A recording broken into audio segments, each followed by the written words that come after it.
بسم اللہ الرحمن الرحیم۔ محترم ناظرین السلام علیکم۔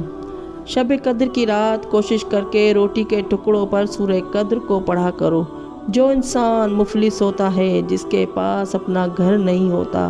جس کی روزی میں برکت نہیں ہوتی، تو جیسے ہی روٹی کے ٹکڑوں پر سورہ قدر 207 مرتبہ پڑھتا ہے، پھر اپنے ہاتھوں کو اٹھا کے اللہ کے دربار میں دعا مانگتا ہے کہ اے میرے اللہ، میرے رزق میں غیبی امداد پیدا کر، تاکہ رزق اور کامیابی کے ساتھ روزی رزق میں فراوانی اور خوشحالی مسلسل دیکھ سکوں،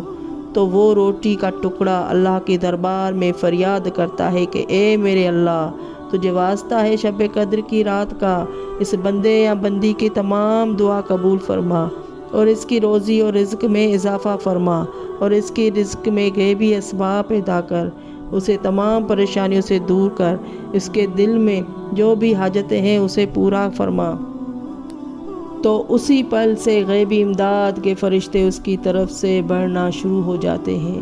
اور قرض غیبی امداد کے ساتھ ختم ہونا شروع ہوتا ہے، بے گھر کو گھر ملتا ہے، اور رزق میں ایسی غیبی مدد، ایسی برکت ہوتی ہے جس سے وہ خوشحال زندگی گزارتا ہے۔ اللہم صلی علی محمد وعلی محمد۔